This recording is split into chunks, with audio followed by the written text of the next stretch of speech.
작성법을 수강하게 된 여러분의 동기가 사실은 궁금합니다. 제가 소개한 것처럼 여러분들이 어떤 동기에 의해서 그리고 어떤 니드를 가지고 이 논문 작성법을 듣게 되셨는지 그것이 궁금한데 그냥 이렇게 손으로 이렇게 표해 주시면 좋겠어요.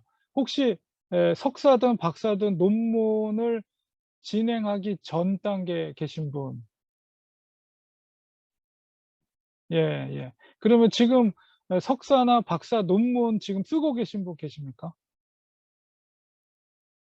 아 지금 이제 논문을 준비하는 단계이시군요. 예. 예. 그래서 우리가 여러분께서 아마도 여러 가지 이유가 있겠지만 논문에 대한 어려움이 을 좀 해결해 보고 싶은 어떤 니드 아니면 '논문을 쓸 때 가장 중요한 점이 무엇인가?' 혹은 '석사 논문이나 박사 논문을 왜 써야 되는가?' 혹은 '무엇을 논문 쓰기 전에 무엇을 먼저 시작해야 되는가?' 그리고 '선교지에서 참고 문헌을 구하려면 어떻게 되는가?' 혹은 뭐 좋은 멘토, 지도 교수죠. 만나려면 어떻게 되는가.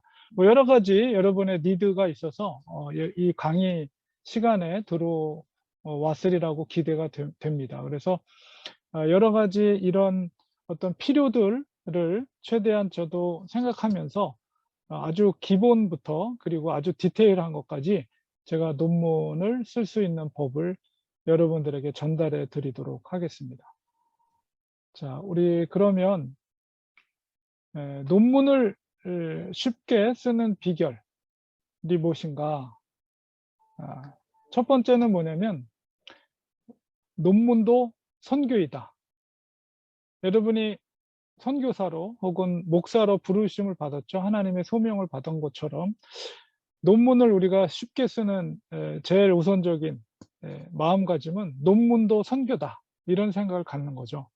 그래서 하나님께서 선교사에게 목사에게 요구하는 열매 중에 하나가 바로 논문이다. 이런 마음을 가지시면 내가 논문을 쓰는데 내 사역과 이 논문은 다른 것이다. 이런 생각을 버리시고 논문도 하나님의 콜링이다.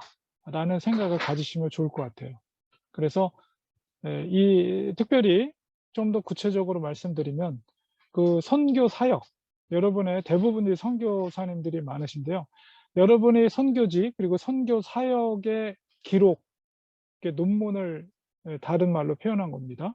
그것이 되어졌을 때 후배 선교사들에게 여러분들이 사역하는 선교 현지나 아니면 선교 대상자들 그들을 사역했던 것들을 기록으로 또 문헌으로 남겼을 때 여러분이 계속 그곳에서 선교사로서의 역할을 하지 못하게 됐을 때 다른 선교사가 그곳에 왔을 때 여러분이 그런 논문으로 학위로 남아 있을 때 후배 선교사들이 시행착오를 줄일 수 있는 기회가 되겠죠. 여러분이 글로 남겼을 때. 그리고 학문적 그런 결과물들은 선교의 디딤돌이 될 수 있습니다. 그것은 타인뿐만 아니라 본인에게도 그렇게 될 수 있는 거죠. 그러니까 여러분이 물론 그 내용이 디딤돌이 될 수도 있고요. 그다음에 그 학위가 바로 여러분의 사역의 확장을 이룰 수 있는 디딤돌이 될 수가 있습니다. 그러니까 하나님께서 공부를 저도 인제 공부를 이제까지 하고 저도 계속 공부를 하고 있지만은 '하나님께서 왜 이런 학위를 마치게 하셨을까?' 이런 생각을 이렇게 해 보면 이 공부를 학위를 마치는 것이 돈이 있거나 시간이 넉넉하거나 아니면 어떤 실력이 있어서 되는 게 아니더라고요. 아무리 그런 게 다 돼 있어도 진짜 그거를 막으려면 하나님이 허락하지 않으면 되지가 않더라고요. 뭐 비자 문제라든가 뭐 여러 가지 문제들이 아무리 모든 게 다 준비가 됐어도 안 되는 경우들이 종종 많이 보거든요. 그래서 우리가 그 하나님의 은혜입니다. 그래서 우리가 학위를 마칠 수 있는 것은 전적인 하나님의 은혜인데 그것을 마치게 하기 위한 하나님의 은혜를 주셨을 때는 그것을 통해서 하나님께서는 그 사역의 확장을 이루게 하시거나 혹은 새로운 사역의 디딤돌로 하나님 사용하시기 위해서 우리를 준비시키시고 그 논문을 통해서 학위를 받도록 하나님이 그렇게 인도하시는 것을 저도 체험했고 또 여러 주위에 있는 분들을 통해서 그것을 깨달았습니다. 그러니까 여러분이 논문도 내가 하나님의 부르심이다라는 마음을 가지고 내가 논문을 써서 학위를 받았을 때 나의 사역의 확장이 분명히 하나님께서 계획하신다는 그런 비전을 가지시면 뭔가 논문을 태하는 태도가 분명히 달라질 거라고 봅니다. 그리고 저도 인제 여러 대학원이나 뭐 제가 한국에 있는 대학원이나 이 미주에 있는 대학원들, 신학교들을 보면 특별히 인제 선교대학원에서 교수를 임용할 때 제일 중요한 게 물론 학위도 중요하지만 현장, 선교 현지에서 현장에서 사역을 하신 선교사님들을 선호를 하셔요, 학교마다. 근데 이렇게 실력, 학문적인 실력, 학위나 이런 것들이 있으신 분들은 많은데 비해서 선교 현지의 경험이 부족하다 보니까 그 선교 대학원의 교수님을 뽑기가 어려운 거예요. 그러니까 현장을 이미 경험하신 분들이 그 학위가 준비되어졌을 때 그런 선교대학원 같은 곳에서 선교사 후보생들에게 실질적인 도움, 학문적인 것뿐만 아니라 실질적인 경험을 통해서 그런 것을 줄 수 있거든요. 그래서 여러분들은 이미 현장이 있기 때문에 그것을 학문적으로 준비하고 학위를 땄을 때 여러분의 어떤 교수 사역이라든가 이런 것들도 하나님께서 길을 열어 주실 수 있다는 거죠. 여러분이 더 기회가 있는 거예요. 사실 저는 인제 교회 사역을 했고 선교 현지는 이제 간접적으로만 경험을 했기 때문에 이제 저보다는 여러분들이 그런 선교대학원에서의 교수 사역이라든가 이런 것들에 더 훌륭한 교수 사역을 감당할 수가 있는 것이죠. 그리고 사명감을 가지고 그렇기 때문에 논문을 쓰십시오. 그러면 주님께서 반드시 도와주십니다. 이게 첫 번째, 논문을 쉽게 쓸 수 있는 비결이라고 볼 수가 있고요. 두 번째로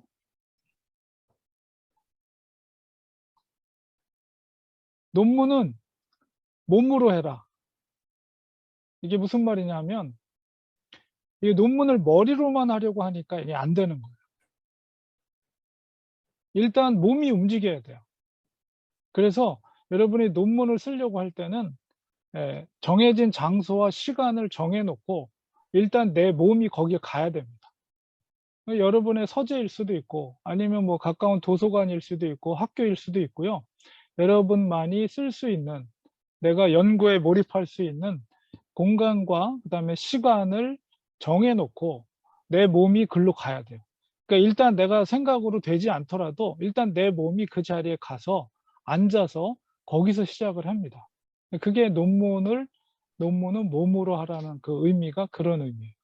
그래서 우리가 논문 쓰는 일이 정말 식사를 우리가 하루에 3끼 먹듯이 생활의 일부가 되게 하시기 바랍니다. 그래서 늘 정해진 시간 속에 장소에 가서 그 자리에 내가 앉아서 논문을 직접 써 나가는 거죠. 되든 안 되든. 그런 습관을 가질 때 이제 논문이 쉽게 해결이 됩니다. 이게 계속 머리로만 한다고 되는 게 아니거든요. 그다음에 세 번째로 논문을 쓸 때 쪼개서 계획을 해야 돼요. 쪼개야 됩니다. 그러니까 이거 한꺼번에 내가 할 생각하지 말고 그것을 전체 내가 어느 정도의 기간을 가지고 논문을 완성할 것인가에 대한 플랜을 짜고 그것을 월별로 쪼개고 그다음에 주별로 쪼개고 주별로 쪼갰으면 그거를 하루별로 쪼개세요. 그래서 하루에 내가 목표를 하루에 몇 페이지를 쓸 것인가 그거를 정해 놓으시면 그래서 우리가 사역도 하고 그다음에 가정도 돌봐야 되고 그런 것을 고려해 가지고 과도한 목표가 아니라 정말 실현 가능한 목표를 설정하시기 바랍니다. 그래서 보통 이제 박사 논문 한 250페이지, 200페이지에서 250페이지 정도 되는데, 이제 뭐 레퍼런스나 뭐 앞에 뒤에 붙은 거 빼면은 대충 200페이지라고 계산하면 서론과 결론 한 30페이지 빼고 본론만 딱 바디만 놓으면 한 뭐 170페이지에서 200페이지 정도 돼요. 그러면 보통 챕터가 한 5개 챕터가 됩니다. 선행연구 고찰, 방법론, 그다음에 뭐 4가지 챕터, 연구 질문 3가지, 4가지 정도 하면 이제 총 챕터가 8개 정도, 7개나 8개가 되는데, 바디가 한 5개에서 6개면 챕터 하나당 한 30페이지에서 35페이지 이렇게 쪼개는 거예요, 계속. 그래서 한 챕터가 35페이지다 그러면 이거를 내가 한 달에 35페이지를 쓴다. 그러면 4주로 나누면은 하루에 뭐 최소한 10페이지를 한 주에 10페이지를 쓴다. 그리고 하루에 내가 최소한 한 주 동안 10페이지를 써야 되니까 하루 동안에 내가 최소 3페이지, 3장은 내가 하루에 쓴다.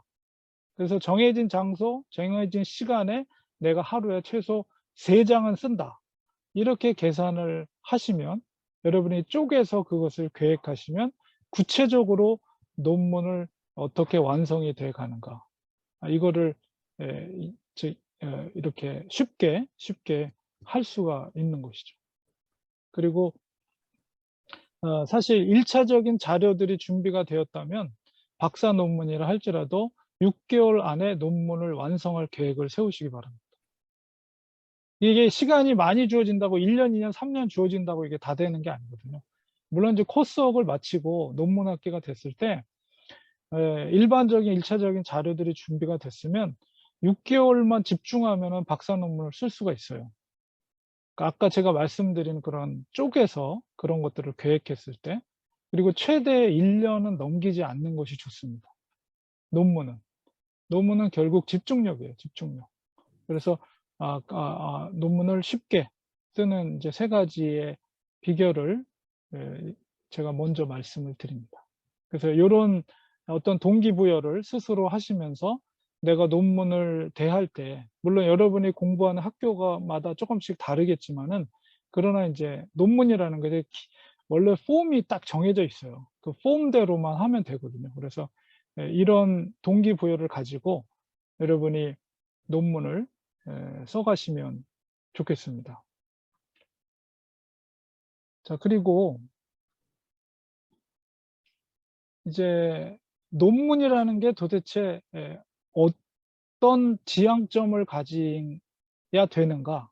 이제 그것을 먼저 또 말씀을 드릴게요. 논문이 갖추어져야 될 이제 6가지의 조건이 있습니다. 그것을 우리가 살펴보면, 우리가 쓰는 논문이 어떤 것이 올바른 것인가? 어떤 것이 논문으로서 훌륭한 것인가? 그런 지향하는 지향점이 6가지가 있습니다. 첫 번째는 바로 독창성입니다. 독창성. 이거는 이 기존의 연구와 내가 하는 연구가 다른 점이 뭔가. 이거를 이제 나만의 어떤 이 연구의 유니크한 독창성을 나타내는 거. 근데 이제 이게 너무 지나치게 독창적이면 이제 객관성을 또 담보하기가 어려워요. 그래서 나의 유니크한, 나만의 어떤 논문, 이것을 또 지향하고요. 두 번째는 요거와 또 반대로 상대적으로 객관성을 또 담보해 내야 됩니다. 객관성이라는 것은 연구자, 그 연구의 어떤 질문과 연구 해석 결과가 도출해 날 때 연구자에 따라서 해석 결과가 달라지지 않아야 된다. 그래서 객관적인, 누가 하더라도 객관적으로 결과가 달라지지 않는 객관성을 띠고 있어야 된다. 근데 사실은 독창성과 객관성이 상대는 이렇게 대치되는 성격이기 때문에 참 논문의 어떤 지향점을 어디에다 방점을 찍는가, 이게 참 쉽지는 않습니다. 그러나 어쨌든 원론적으로 논문이 지향하는 점이 독창성, 객관성이다. 세 번째는 정확성입니다. 내 논문이 정확해야 되는데 어떤 면에서 정확해야 되느냐? 내가 사용하고 있는 통계 자료라든가 데이터 이런 것들이 오류가 없이 정확해야 되고, 그다음에 우리가 레퍼런스 인용 문헌을 달죠. 논문은 내 이야기를 쓰는 게 아니라 선행 연구, 기존에 있던 연구와 학문 속에서 그런 이론들을 충분히 내가 소화해내고 거기를 바탕으로 해서 벽돌 한 장 올리는 거예요. 그러니까 그 인용 문헌의 정보가 정확해야 되죠. 그냥 정확하지 않은 정보들, 오류가 있는 것을 올려가서는 안 되는 것입니다. 그래서 그 내 논문에 정확성이 있어야 된다. 그리고 네 번째는 친밀성이 있어야 됩니다. 친밀성이라는 것은 뭐냐면 연구 계획을 짜요. 프로포절이라든가 아니면 일장에서 연구 계획을 짜는데 내가 무엇을 이렇게 연구하겠다라고 계획을 했는데 이제 중요 바디에 가서 어떤 그것을 하겠다고 했던 내용들이 빠져버린다. 그러면은 이게 치밀하지 않은 거죠. 그래서 이 논문이라는 것은 일관성이 있어야 돼요. 처음에서부터 끝까지 벗어나지 않고 일관되게 써야 돼서 그게 치밀하게 계획돼 있어야 됩니다. 그다음에 다섯 번째는 검증성인데요. 검증성이라는 것은 이제 다른 연구자가 똑같이 이것을 검증해 냈을 때의 결과가 일치해야 된다. 이런 부분, 검증이 돼야 된다. 검증을 했는데 막 이게 수치가 달라지거나 결과가 달라지거나 이랬을 때는 검증하는 데 문제가 생기는 거죠. 그런 만큼 논문이 가치가 떨어지는 것입니다. 그래서 똑같은 데이터로 해서 다른 연구자가 검증했을 때 동일한 결과가 나타나야 된다. 마지막에는 윤리성입니다. 이것은 뭐냐면 이제 표절 같은 게 없어야 돼요. 표절이라는 것이 이제 나중에 한번 얘기를 하겠지만 논문의 표절을 항상 주의해야 됩니다. 그리고 연구 자체, 그리고 연구 사실을 발표하는 데 있어서 그것이 거짓이 없어야 돼요. 그 연구를 결과의 데이터가 그렇게 안 나왔는데 그렇게 나온 것처럼 잘못 발표하거나 거짓으로 발표하거나 이랬을 때는 아무리 그 논문이 잘 썼다 할지라도 그거는 아주 최악의 논문이죠. 과거에 그런 언론상에 그런 사태가 있었었죠.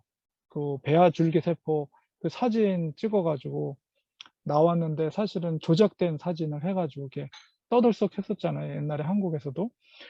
아무리 논문에 권위 있고 세계적으로 유일하고 독창성이라 할지라도 그 데이터가 거짓이 된다면 그 논문은 정말 쓰레기 같은 거예요. 그거는 학문적인 외도를 한 거나 마찬가지입니다. 그렇기 때문에 이런 윤리성을 논문이 담보하고 있어야 된다. 그래서 여러분이 쓰는 논문이 이런 6가지 조건들을 지향해야 되는데 사실은 이걸 완벽하게 이렇게 지향하는 논문이 존재하기가 어렵죠. 어려워요. 조건이 너무 어려워요. 어쨌든 간에 논문은 이런 지향점을 가지고 써야 된다라는 것을 그래도 이해하시면서 여러분이 논문을 시작을 해야 됩니다. 그래서 기본적인 것을 여러분께 말씀을 드렸어요. 자, 그다음에 이제 중요한 것은 내가 논문을 쓰는데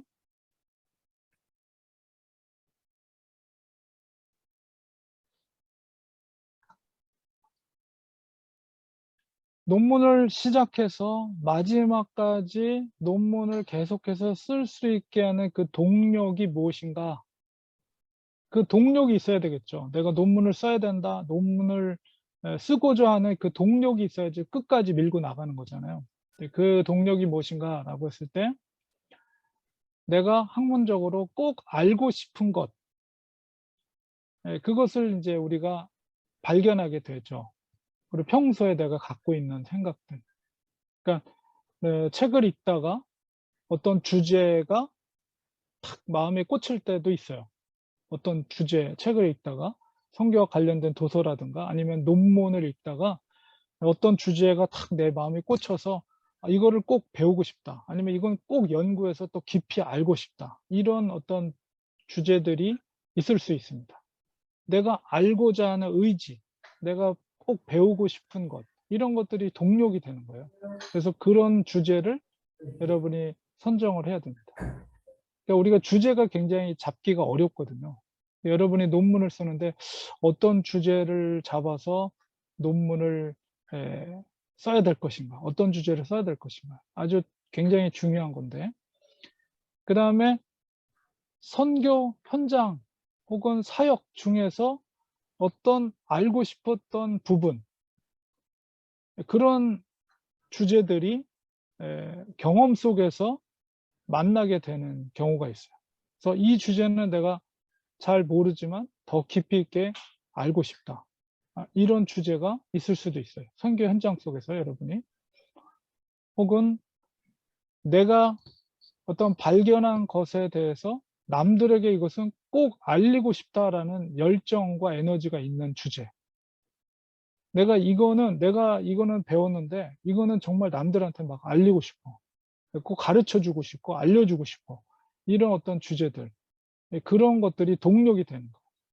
논문을 쓸 수 있는. 그렇기 때문에 그런 주제를 여러분이 선정을 해야 됩니다. 그리고 이제 또 하나는 이제 여러분이 현장 속에서 사역을 하다가 어떤 가설을 발견하게 돼요. 그러니까 우리가 도널드 맥가브란이 인도에서 36년 동안 선교를 하면서 거기서 인제 많은 중고등학교 학생들, 그다음에 그 불가촉 천민, 가장 신분이 낮은 사람들을 대상으로 해서 선교를 했거든요. 근데 그 많은 교회들을 개척하고 또 학교들을 하면서 그 속에서 이제 교회가 어떤 교회는 성장하는데 어떤 교회는 성장하지 않아요.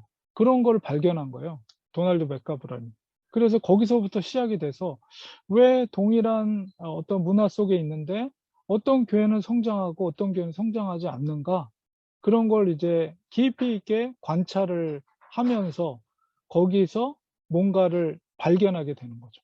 그래서 그 발견된 원리들을 이제 정리한 것이 이제 교회 성장학이라는 학문이 되게 된 것입니다. 그래서 뭐 예, 예, 집단 개종이라든가 그다음에 그 피플 무브먼트, 그리고 뭐 하나님의 다리 원리, 뭐 여러 가지 교회 성장의 원리들이 이제 발견이 돼서 그게 학문으로 정리가 됐는데, 여러분들도 마찬가지입니다. 그 현장 속에서 그 선교지 속에서 내가 뜻밖의 몰랐던 것을, 특별히 선교적인 성장이나 교회 성장에 있어서 어떤 뭔가 원리들을 발견하고 그것을 가설을 세워서 이거를 꼭 내가 검증해 보고 싶다. 왜 이렇게 됐는가를 객관적으로 검증해 보고 싶다. 이런 주제들이 여러분의 사역 속에서도 발견될 수가 있어요. 여러분의 어떤 사역, 여러분만의 사역, 이런 것 속에서 남들은 모르는 그런 것들을 더 깊이 있게 연구할 수가 있죠. 그런 주제를 잡아서. 아니면 내가 꼭 해 보고 싶은 주제. 약간 뭐 사역과는 상관없지만 '내가 꼭 이것만은 해 보고 싶다.'라고 하는 주제들이 있으면, 그러니까 이거는 내가 의지를 가지고 그런 주제들을 선정할 수도 있습니다. 아니면 내가 가장 잘 알고 있는, 내가 경험한, 오랫동안 경험한 어떤 그런 주제.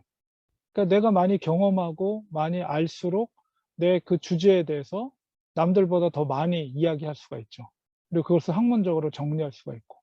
내가 경험하지 못한 것보다는 오랫동안 경험했던 것들이, 아니면 내가 많이 알고 있는 것이 내가 논문을 쓸 때 더 유리할 수가 있는 거죠. 그래서 이런 것들이 논문을 시작하게 하는 것이 동력이 되고, 그다음에 마지막까지 밀고 나갈 수 있는 동력이 되는 거예요. 그러니까 여러분이 그 주제를 잡을 때 논문 몇 권, 한두 권 참고해 가지고 거기서 뭔가 이렇게 '어 이거 해야지.' 하고 거기서 그렇게 간단하게 그렇게 주제를 선정해야 될 문제가 아니라는 거죠. 그러니까 많은 것들을 고려해서 여러분이 논문의 주제를 선정하는 것이 아주 필요하고 중요하다는 것을 여러분께 말씀을 드립니다. 그래서 오늘은 계속해서 논문의 주제를 어떻게 잡는 것이 좋은가, 그런 이야기를, 왜냐하면 그게 중요하고 또 사실은 정하기가 쉽지가 않아요. 그래서 여러분이 지금 논문을 쓰기 전 단계에 있는 분들이 많이 있기 때문에 내가 논문을 쓴다고 했을 때 과연 어떤 주제로 논문을 써야 될 것인가, 이런 거를 이제 고민을 해야 되거든요. 그래서 여러분이 고민을 하면서 내가 논문을 쓰면 어떤 것을 써야 될 것인가, 이런 거를 한번 여러분이 오늘 숙제는 그겁니다. 여러분이 논문 주제를 한번 정해 보세요. 정해 봐서 다음 주에 한번 오셔서 일주일 동안 고민해 보시고, 내가 이게 석사 논문이든 박사 논문이든 내가 논문을 쓴다라고 했을 때 여러분의 뭐 상황이나 이런 것들을 고려해서 논문을 쓴다고 했을 때 어떤 주제의 논문을 쓸 것인가에 대한 것을 다음 주에 간단하게 이렇게, 제목이죠. 논문 제목. 그런 걸 한번 정해 보시고 또 발표하는 시간을 갖도록 하겠습니다. 계속해서 제가 그런 소스들을 제가 말씀을 드릴 거예요. 자, 주제 선택의 기본적인 원리를 말씀드리겠습니다. 주제 선택이 그만큼 중요하기 때문에. 주제는 좁고 구체적으로 하시기 바랍니다. 너무 와이드해서는 안 돼요, 논문이. 자, 그리고 구체적이어야 됩니다. 그래서 제가 이제 샘플로 말씀을 드리면, 캄보디아의 기독교 복음화 연구, 이게 큰 주제인데 소주제로 2000년에서 2021년 푸놈펜 지역에 OM 선교회가 끼친 영향을 중심으로, 만약에 이렇게 주제를 정했다 그러면 아주 주제가 명확하죠. 그리고 구체적이고, 그리고 이 주제를 딱 보면 무엇을 준비해야 될지가, 이제 뭔가 해야 될 것이 나와요. 뭐죠? 일단 캄보디아라는 곳, 그다음에 기독교 복음화, 이런 것들을 준비하는데 한정돼 있는 그 필터가, 기간적으로는 2000년에서 2021년, 그러니까 최근이죠. 최근 동안에, 20년 동안에 그 프놈펜 지역, 그것도 캄보디아 전체가 아니라 프놈펜이라는 그 지역의 20년 동안의 어떤 데이터와 변화. 그런데 그 주체가 뭐냐면 OM 선교회라는 선교회, 뭐 GMS든 어떤 특별한 필터를 두고 그 끼친 영향을 중심으로 캄보디아 프놈펜의 기독교 복음화가 어떻게 변화됐는가, 이런 거를 연구하는 거예요. 그러니까 제목만 봐도 뭔가를 준비해야 된다는 것이 자꾸 생기죠. 아, 어떤 자료들을, 어떤 데이터들을 준비해야 된다. 이런 것들이, 이게 주제가 좁고 구체적이기 때문에 이게 나오는 거죠. 제가 그 논문을 하나 제가 공유해서 한번 살펴보도록 하겠습니다.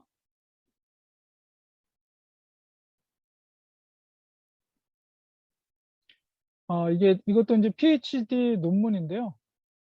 어, 제가 이제 논문을 하는데 조금 도움을 드렸던 분이 에, 논문을 쓰신 거예요. 그래서 일단은 제목만 보고 여러분이 어떻게 논문을 썼는지를 살펴보도록 하겠습니다.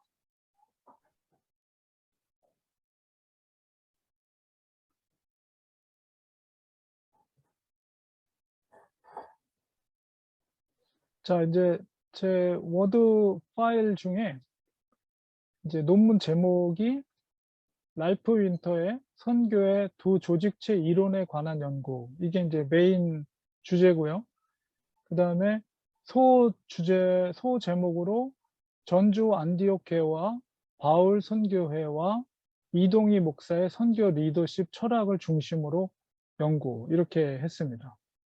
그래서 이게 보면 랄프 윈터의 선교의 두 조직체 이론. 그래서 이제 그 페라처치와 그다음에 그 선교회와 교회, 그 조직체 이론을 말하는 건데, 구체적으로 전주 안디옥 교회, 이게 이제 일반 교회고, 페러처치는 바울 선교회죠.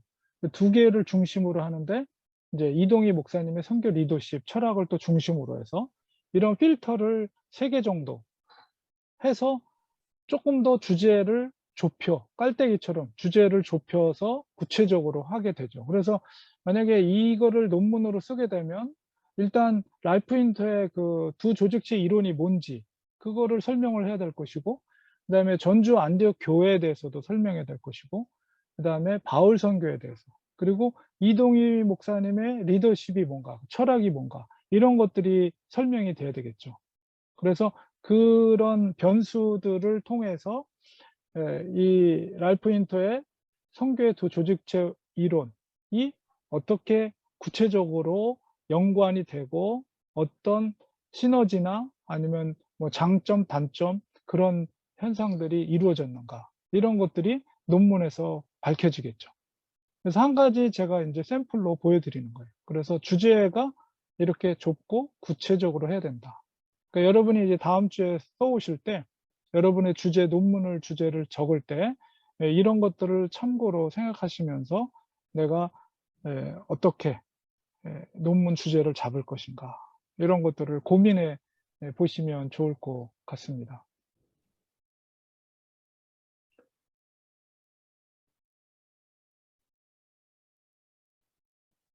자, 그리고 우리가 단순하게 주제만 잡는 것으로 끝나는 것이 아니라 정보 수집이 용이한 주제를 선정해 하셔야 돼요.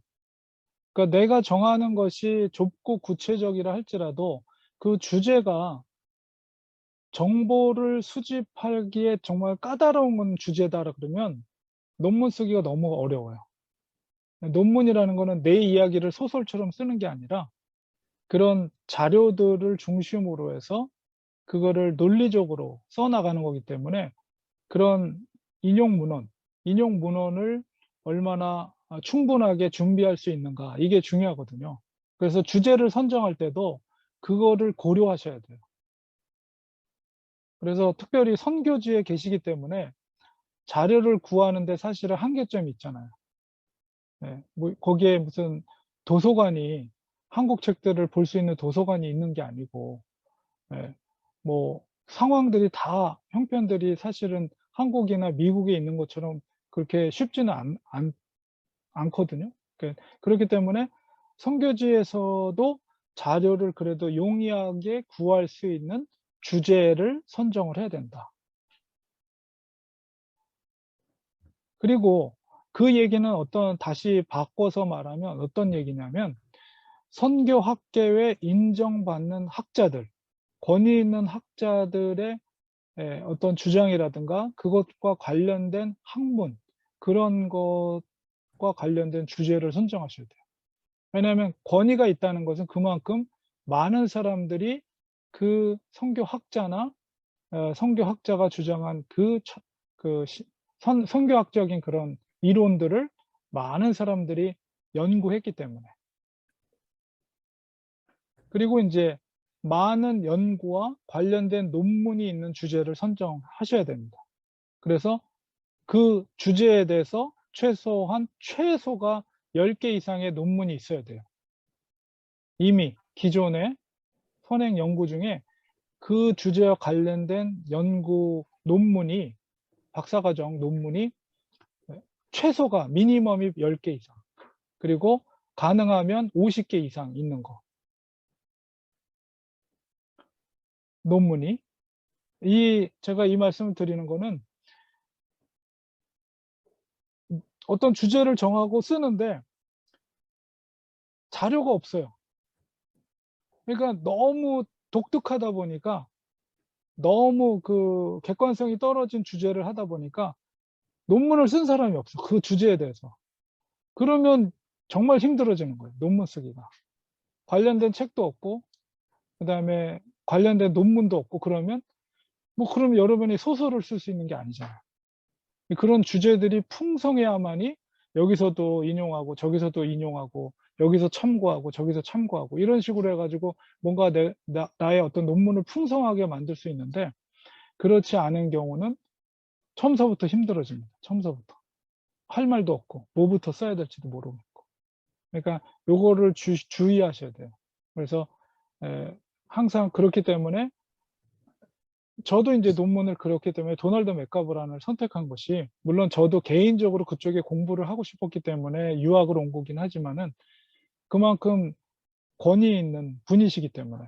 그래서 인제 랄프 윈터라든가 도널드 맥가브란, 그다음에 풀러에서 공부하신 여러분들 있잖아요.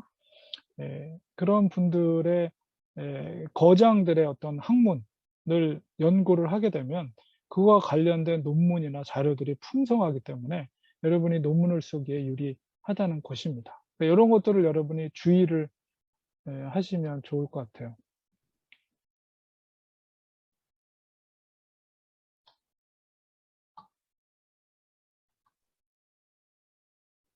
그리고 좋은 연구 주제의 조건. 여러분이 인제 연구 주제를 선정할 때 있어서 좋은 연구 주제가 뭐냐라고 했을 때, 첫 번째는 기존의 이론을 적용하고 검증할 수 있는 그런 주제들. 그러니까 이것도 인제 풍성한 앞에 제가 말씀드린 것과 연결이 돼서 말씀을 드릴 수 있는 게, 기존의 이론들이 있어요. 성교학의 이론들. 그런 이론들을 적용하고 검증할 수 있는 그런 주제들. 그래서 이게 인제 여러분의 선교 사역 중에 여러분만이 독특하게 하는 사역들이 있을 거예요. 근데 그것이 여러분이 어떤 성경학적인 백그라운드를 가지고 하는 경우도 있지만, 그런 백그라운드 없이 여러분이 선교지에서 사역을 하는 경우도 있어요. 그렇기 때문에 여러분이 하고 했었던 혹은 하고 있는 그런 사역들을 학문적으로 찾아보면 여러분의 사역을 서포트해 주는 이론적인 배경들이 있어요. 여러분이 그냥 모르고 했더라도. 알고 준비해서 하는 경우도 있지만, 반대로 여러분이 어떤 사역을 하는데 그 사역이 성교학적인 어떤 이론들이 나의 사역을 서포트하는 그런 이론들이 있어요. 이제 그렇게 역으로 이론들을 찾아낼 수도 있다는 거죠. 그래서 좋은 연구의 주제는 어떤 사역이라든가 어떤 선교 주제에 대해서 이론적으로 기존의 이론들이 서포트해 주고 검증해 줄 수 있는 주제를 선정하는 것. 그리고 이제 새로운 이론 형성에 도움이 되는 주제. 이건 이제 일종의 유니크한 거죠. 그러니까 여러분의 사역이 독특성이 있을 때 예 그런 새로운 이론을, 만약에 여러분만의 독특한 어떤 이론들을 형성하는 데 있어서 도움이 된다. 여러분의 논문이 어떤 주제가. 그렇다면 그것도 좋은 주제라고 말할 수가 있습니다. 그리고 이제 기존의 연구 결과를 여러분의 사역 주제, 사역하는 거나 주제가 명료화하게 하거나 혹은 그것을 발전시켜 줄 수 있는 그런 주제들, 혹은 인제 실제 사역 현장에서 그 사역의 뭔가 개선, 발전을 위하는 데 도움이 될 수 있는 주제일 수도 있습니다. 그리고 또 마지막으로 아주 중요한 얘기인데요. 여러분이 가지고 있는 주어진 상황, 그 주어진 상황이라는 것은 시간, 그리고 재정, 그리고 능력. 이 능력이라는 것은 어떤 지식적인 어떤 그런 능력일 수도 있어요. 그래서 그런 여러분이 갖고 있는 그런 상황 속에서 과연 수행 가능한 주제인가? 여러분이 선택하고 정한 주제가 과연 내가 갖고 있는 시간과 내가 갖고 있던 재정과 내가 할 수 있는 어떤 능력 안에서 수행 가능한 주제인가? 이런 것들 고려해야 돼요. 그게 되지 않는데 무작정 주제를 선정해 놓으면 힘든 거죠, 수행하는 데 있어서. 그래서 이런 어떤 원리들을 여러분이 고려하면서 이제 논문의 주제를 선정하시면 좋겠는데요. 제가 다른 논문을 제가 한 편을 또 공유해 드리겠습니다. 이거는 이제 우크라이나에 있는 선교사님이 쓰신 논문인데요. 그 사역을 중심으로 해서 그곳에서 사역을 중심으로 해서 쓰신 논문입니다.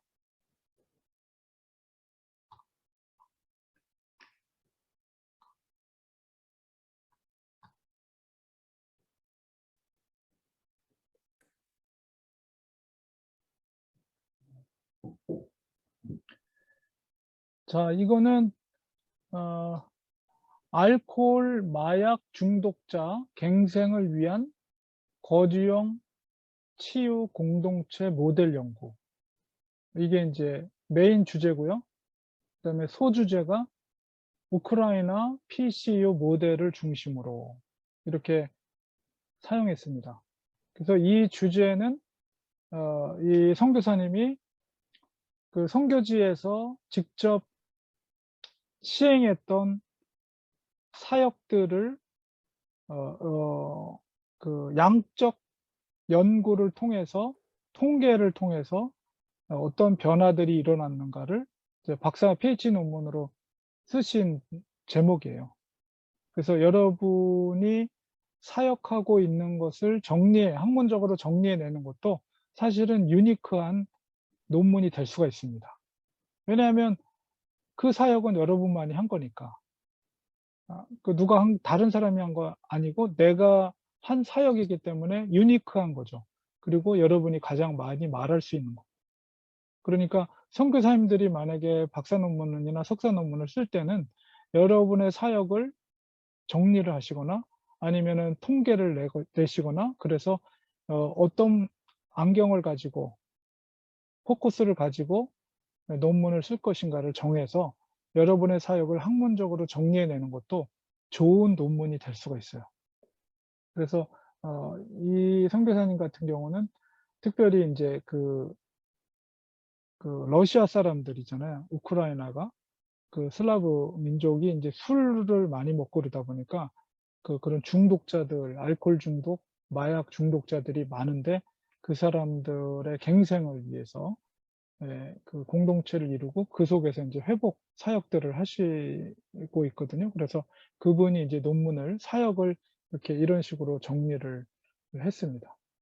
그래서 여러분의 사역과 관련돼서 내가 어디에 포커스를 두고 논문의 주제를 정할 것인가 요런 것에 여러분의 도움이 되시라고 제가 공유를 했습니다.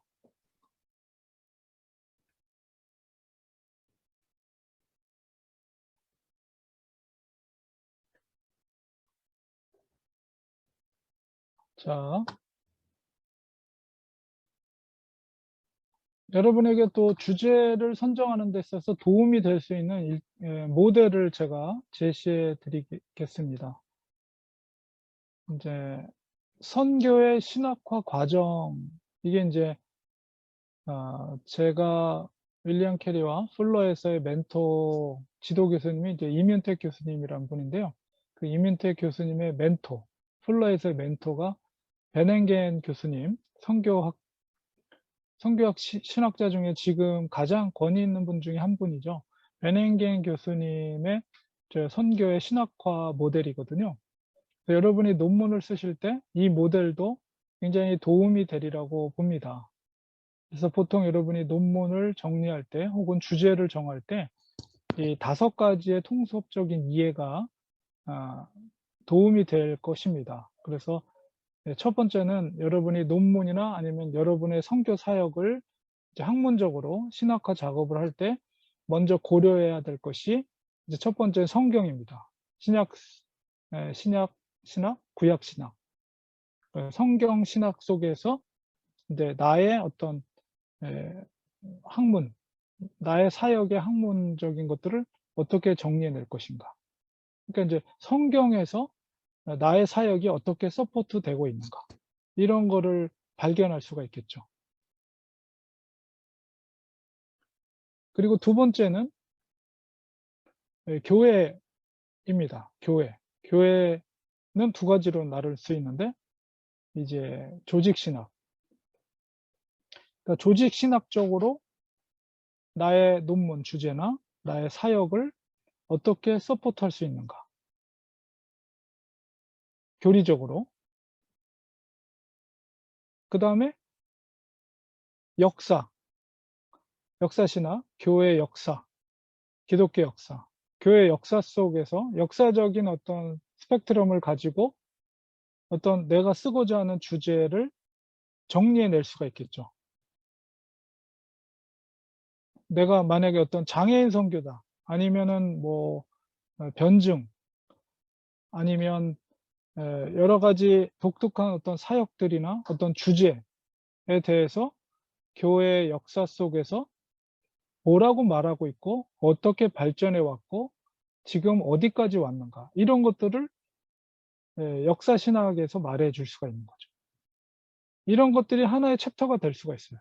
여러분이 인제 전체 논문의 전체 인제 아웃라인을 이제 구체적으로 앞으로 계속 배워 나가겠지만, 전체 아웃라인에서 내가 어떤 주제를 잡고 그것을 이제 바디 챕터를 나눌 때 어떻게 어떤 관점으로 나눌까라고 했을 때 요런 교회 조직 신학과 역사 신학적인 관점을 하나의 챕터로 잡을 수가 있습니다. 세 번째는 개인의 경험, 주제를 잡는 데 있어서 이제 나의 문화적인 배경. 그러니까 연구자가 어느 나라 사람이냐, 그 연구자가 어떤 문화적인 배경을 갖고 있느냐, 이것도 중요하죠. 어떤 주제를 잡고 논문을 쓰는 데 있어서. 그리고 개인의 영성, 내가 어떤 추구하는 영성, 내가 관심이 있는 분야, 그런 것들이 또한 여러분이 주제를 잡는 데 있어서 또 중요한 기준이 되고 역할이 될 수가 있습니다. 그리고 인제 이렇게 원이, 4 가지 원이 겹쳐지고 있죠. 그 겹쳐진다는 것은 통섭이 이루어진다는 거예요. 이제 통섭이라는 말이 요즘 굉장히 많이 오래전부터 이제 한국에선 최종천 교수님, 그분이 이제 통섭에 대해서 많이 이야기하죠. 콘실리언스. 그러면 학문적인 경계를 넘어서 서로 통섭이 이루어질 때 그 속에서 새로운 학문들이 이루어지는 것을 통섭이라고 그러거든요. 그러니까 인제 이 성경, 신학, 그다음에 조직 신학, 역사 신학, 이런 것들이 서로 학문적인 통섭을 이루는 거죠.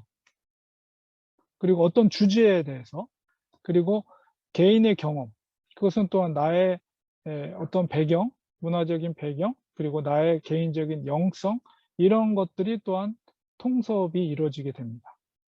그리고 마지막으로 이제 콘텍스트, 상황인데요. 이거는 나의 교회 혹은 나의 선교지, 이런 콘텍스트에 대한 연구가 하나의 또 챕터가 될 수가 있겠죠. 이거는 인제 어떤 지역을 말하는 것뿐만 아니라 아니면 독특한 어떤 사역, 선교적인 사역, 이런 것들이 아까 우크라이나의 그 선교사님처럼 그 지역의 어떤 그 뭐 술이라든가 마약 중독으로 인해서 를 갱신하는, 이런 것들이 하나의 선교의 현장이죠. 네, 그런 것들이 이제 주제가 될 수가 있는 거죠, 콘텍스트가.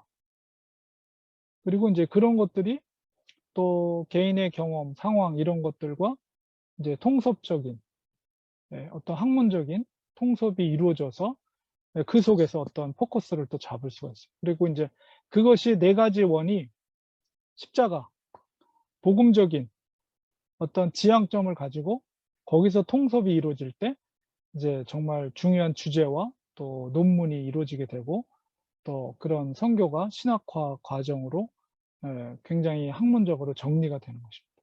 그러니까 요 모델이 요 모델이 여러분이 논문을 정리하는 데 있어서, 특별히 인제 아웃라인을 만드는 데 있어서 중요한 모델이 될 수가 있습니다.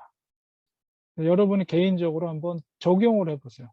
그러니까 여러분이 정하고자 하는 주제를 하나를 선정해서 그게 성경적인 어떤 서포트를 하고 있는가, 구약과 신약, 그리고 이게 교리적으로 혹은 교회 역사 속에서 이 주제가 어떻게 서포트하고 있는가. 그리고 나의 경험 속에서 그 주제가 어떤 영성, 어떤 기독교 영성으로 그것을 또 조명할 것인가.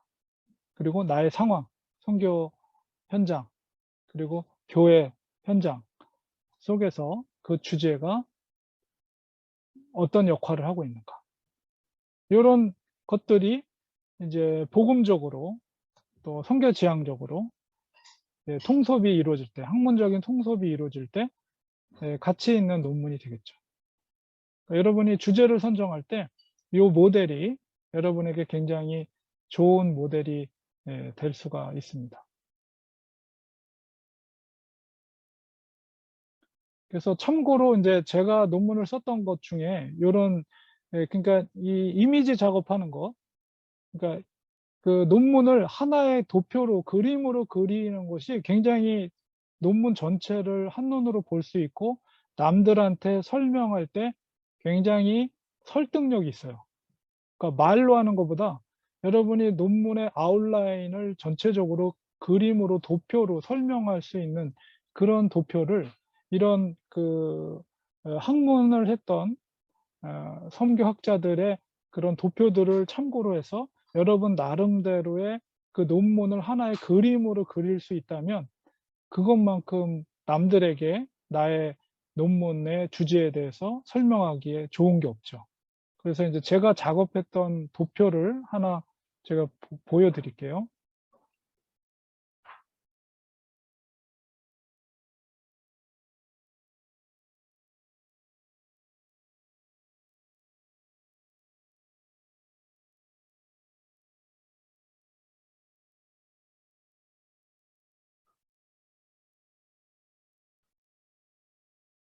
제가 제가 다른 분들 논문은 제가 공유할 수는 없지만은 제가 작업했던 논문은 제가 나중에 다 그 문서를 보내 드리겠습니다. 그래서 여러분이 도움이 되셨으면 좋겠습니다.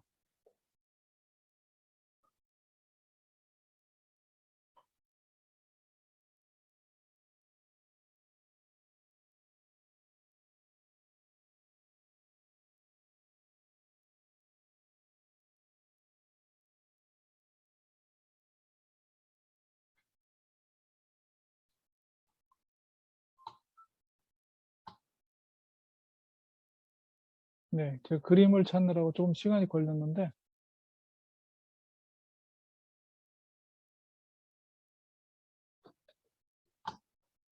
이 이미지를 보시면은 인제 제가 인제 박사 논문에서 썼던 그림이거든요. 그래서 인제 이 오른쪽에 있는 거, 오른쪽에 있는 그림이 저는 이제 개종 신학 컨버전을 개종으로 번역을 했어요.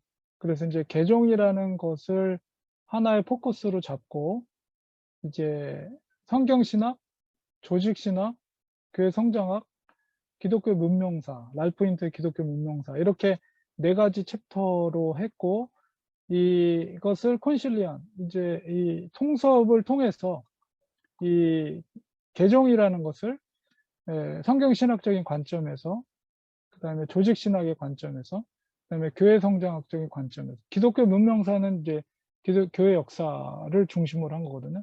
요런 관점으로 해서 이제 그 개종이라는 것 도널드 맥가브란이 말했던 개종의 의미가 뭔가를 그런 관점 속에서 이제 챕터를 나눠서 썼습니다.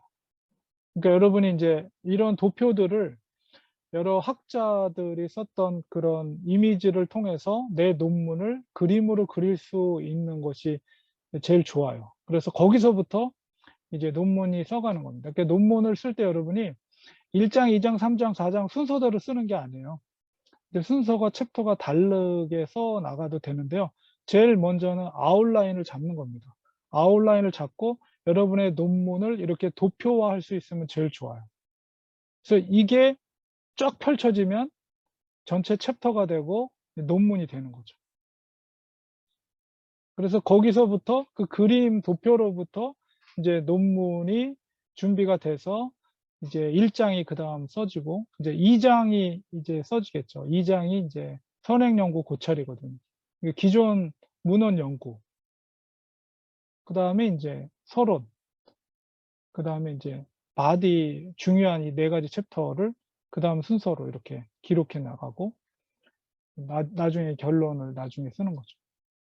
그러니까 이런 아웃라인 잡는 거를 여러분이 이해를 하시면서 인제 준비를 하시면 되겠습니다. 그래서 오늘은 계속해서 인제 주제 선정을 어떻게 할 것인가 이런 것과 관련돼서 제가 설명을 하고 있어요. 그래서 여러분이 요런 원리들을 잘 이해하시면서 제가 어 그 요 계속 이제 파워포인트가 업데이트가 되거든요. 근데 여러분이 도움이 되시려면 이 파워포인트를 가지고 계셔야 될 것 같아서 이게 공유를 어디다가 해 드려야 되는지 모르겠네요.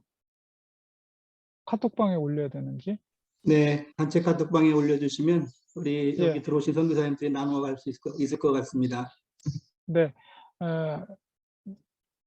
제가 오늘 한 거는 제가 카톡방에 보내 드리겠습니다. 그래서 오늘 했던 거를 참고로 해서 여러분이 일 주일 동안 고민을 해 보시고 만약에 여러분이 석사 논문이든 박사 논문이든 이런 것들을 고려해서 '내가 어떤 주제로 논문을 써야 될까.'를 한번 고민해 보시고 한번 다음 주에 우리 나누면서 이야기를 나누었으면 좋겠습니다. 자, 그리고 우리가 이 과정을 이루는 데 있어서 또 중요한 역할을 하시는 분이 뭐냐면 바로 멘토입니다, 멘토. 그러니까 이런 과정들을 여러분 혼자 하는 게 아니고 이제 멘토와 같이 하는 거예요. 멘토는 인제 지도 교수죠. 그래서 지도 교수, 멘토의 역할이 뭔가?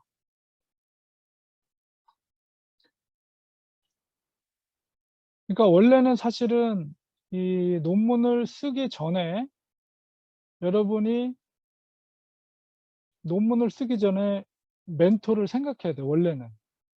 근데 보통 일반적으로 인제 학교를 일단 진학하고 나서 논문 쓸 때쯤 돼서 인제 내가 어떤 교수님이랑 물론 인제 학과 교수님이 많지 않으니까 주로 학과 교수님이 지도 교수를 하지만은 원래는 학교를 선택하기 전부터 나의 멘토가 어떤 분이 좋을지, 그러니까 내가 앞으로 어떤 사역과 어떤 학문적인 길을 갈지를 고려해서 내가 그 지도 교수를 선정하고 그다음에 학교를 선정하는 겁니다. 학교를 선택하고 나중에 교수를 선택하는 게 아니라 원래는 학교를 선택하기 전에 나의 미래를 위해서 나를 정말 이끌어 줄 수 있는, 그리고 내 학문적으로 쓰고자 하는 주제에 대해서 충분히 나에게 그런 영감을 줄 수 있고 계속해서 끊임없이 좋은 관계를 가질 수 있는 교수가 누군가를 찾는 거예요. 그래서 그분이 어느 학교에 있는지를 찾아서 그분이 있는 학교에 이제 입학을 하는 거죠. 그래서 그분과의 계속해서 그 수업 관계 속에서 좋은 관계를 맺고 그러면서 인제 멘토로서 지도 교수로서 이제 허락이 되면 그분과 이제 멘토와 멘티로의 관계를 갖게 되고 지도를 받게 되는 것입니다. 그러니까 이건 참 굉장히 중요한 거예요. 그래서 학문적인 결혼을 하는 거나 마찬가지입니다. 우리가 결혼을 하는 것처럼 학문적인 결혼을 하는 게 바로 멘토를 만나는 거예요. 그래서 멘토를 바꾼다? 그거는 이혼이나 마찬가지예요, 이혼. 그러니까 멘토는 정말 중요합니다, 지도 교수는. 그래서 우리가 학문 어떤 주제를 선정하는 것도 우리 마음대로 하는 게 아니에요. 멘토와 충분히 의논하고 상담하고 교류하고 그 주제를 선정하게 됩니다. 그래서 훌륭한 멘토는 본인이 교수가 되기 위해서 쌓았던 모든 경험, 기회, 지식 이런 것을 아낌없이 나눌 수 있어야 돼요. 그러니까 여러분이 특별히 PhD 과정 논문을 쓴다 그러면 단순하게 내가 학문적인 학위를 따는 것이 아니라 결국 PhD나 뭐 DMS도 마찬가지지만 내가 그런 학문 학위를 딴다는 것은 내가 그런 멘토가 된다는 거예요. 그렇기 때문에 멘토로부터 그걸 배우는 거예요. 내가 멘토가 될 수 있는 자격과, 이거는 학문적인 것뿐만 아니라 어떤 그런 자질들을 또한 배우는 거죠. 그래서 내 밑으로 제자들이 따르게 될 때 내가 그런 또 좋은 멘토로서의 역할을 하는 거거든요. 그러니까 우리가 PhD 같은 거 그런 학위를 딸 때는 단순하게 학위 혹은 학문으로 끝나는 것이 아니라 내가 좋은 인재를 길러낼 수 있는 훌륭한 멘토, 교수가 된다는 것을 배우는 거예요, 그것도 역시. 그러니까 여러분이 단순하게 학위 혹은 학문만 공부한다라고 생각하시면 안 되고, 내가 좋은 교수로서의 자질로서 훈련을 한다는 것도 여러분이 고려를 하셔야 돼요. 그 학위를 따기 위해서. 그래서 멘토는 정말 훌륭한 멘토의 자질이 뭐냐라고 했을 때, 이 예, 멘티를 모든 면에서 사랑으로 격려해 줘야 된다. 그러니까 모든 면이라는 것은 단순하게 학문적인 것만 말하는 게 아니에요. 그러니까 우리가 멘토가 된다는 것은 그 사람의 성격, 그 사람이 살아왔던 이야기, 그 사람의 현재 상황, 그리고 그 사람의 영성, 그 사람의 인격, 그 사람의 부족한 점, 이런 걸 다 멘토가 알고 있다는 거예요. 그 전부터 그런 유대 관계를, 깊은 유대 관계를 통해서. 그래서 이 훌륭한 멘토는 그 멘티의 모든 면에서 사랑으로 격려해 줘야 돼요. 그래서 그 사모님도 이해해 주고 자녀들도 이해해 주고, 그런 깊은 관계 속에서. 그리고 내가 PhD나 이런 학문을 한다는 것은 그런 좋은 멘토 밑에서 그런 멘토의 자질들을 또한 배우는 거예요.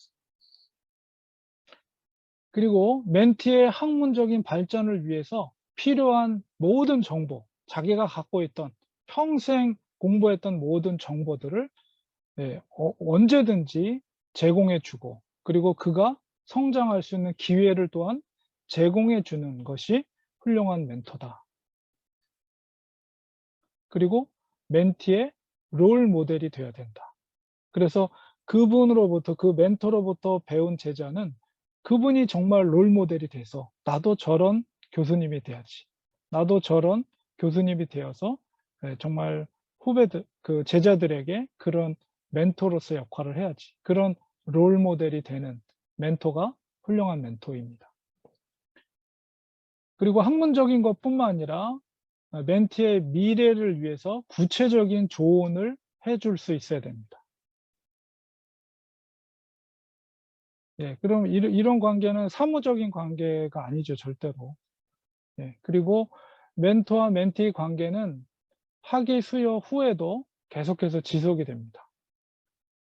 그러니까 이건 평생 가는 거예요. 우리가 결혼하는 것처럼 우리가 학문적인 결혼 관계 속에 있기 때문에 이거는 그분이 돌아가실 때까지 계속 그 관계는 유지가 되는 겁니다. 그래서 이 상호 영향을 끼쳐요. 그러니까는 이 멘토가 아주 권위 있는 교수님이라면, 그 밑에서 배운 제자라면 그 권위 있는 교수의 이름으로 그 제자를 보는 거예요. 그러니까 영향을 미치죠. 멘토가 멘티에게 영향을 미쳐요. 그리고 이제 시간이 흐르면서 멘티가 교수가 되거나 훌륭한 어떤 학문들을 만들어 내거나 해서 학계에 어떤 영향력 있는 사람이 되면, 또한 그 사람의 어떤 관계, 영향이 그 스승에게도 갑니다. 훌륭한 제자를 키운 스승. 이게 상호 영향을 끼치는 거예요. 물론 이제 처음에는 갓 PhD나 이런 학위를 받은 사람은 아무래도 그 권위 있는 교수님의 도움을 많이 받겠죠. 갓 PhD 학위를 받으면 뭐 발이 얼마나 넓겠어요. 한정돼 있지만은 그 멘토가 그 사람의 길을 넓히기 위해서 많은 사람들을 만나게 해 주고, 또 소개도 시켜 주고, 길을 열어 주고, 이런 역할들을 또 멘토가 해 주는 거죠. 그러면서 그 학계에 어떤 지지를 만들어 주고, 장기적으로 하면 그런 학파가 형성이 되거나 학회가 형성이 됩니다. 왜냐하면 이제 그 멘토로부터 지도를 받은 이제 학생들이 있잖아요. 그러면은 그분들이 모여서 그런 학파를 만들거나 혹은 학회를 구성해서 더 활발한 학문적인 활동들을 할 수가 있게 되는 것이죠. 그래서 여러분이 논문을 쓸 때는 특별히 인제 멘토와 함께 하는 겁니다. 그리고 인제 이 멘토가 계속해서 지도를 해 줘요. 그 처음서부터 그전부터 계속 지도를 하면서 마지막 인제 논문이 쓰는 과정 속에서 이제 커미티 멤버들, 나중에 이제 논문 심사를 하게 될 때 석사 과정에는 커미티가 3분 정도가 이제 들어오게 되고요. 외부에서 2 분, 뭐 내부에서 1 분, 박사 과정은 5 분이 들어옵니다. 그래서 그 멘토도 역시 그 커미티에 속해 있어요. 그리고 제일 커미티 멤버가 그 예 전체 그 박사 커미티 대표가 되고 두 번째가 멘토가 그 역할을 합니다. 그리고 인제 한 분이 내부 교수, 나머지 세 분이 외부의 교수를 초청해서 5 분이 이제 심사를 하게 돼요. 이제 그때 또 멘토가 그 다른 그 커미티 그 교수님들한테 디펜스를 해 줘요. 그러니까 그 다른 교수들은 논문을 인제 공격하겠죠. 뭔가 문제가 있으면 지적하고. 그러면 인제 그 멘토는 학생을 보호해 줘요. 그 학문적인 논문에 대해서 가능하면 좀 잘 봐 달라고 이런 식으로. 그러니까 멘토가 결국 최종적인 이제 또 사인을 하게 되죠. 그래서 그렇기 때문에 멘토의 역할이 굉장히 중요합니다. 그래서 여러분이 좋은 멘토를 만나는 거는 아주 중요한 일이에요. 그래서 여러분이 중간에 지도 교수가 바꾼다 이런 거는 상상할 수도 없고요. 그렇게 되는 경우는 아예 드랍을 해야 돼요. 논문을 드랍을 할 수밖에 없어요. 지도 교수가 어떤 상황에서 없어지게 된다? 어떤 상황 가운데 그러면 여러분 논문을 드랍할 수밖에 없어요. 그래서 멘토가 특별히 박사과정 정도 되면 굉장히 중요하다는 것을 여러분이 아셔야 됩니다. 자, 그러면 오늘 강의는 이 정도에서 마치고요. 여러분들 질문을 이 시간에는 받도록 하겠습니다.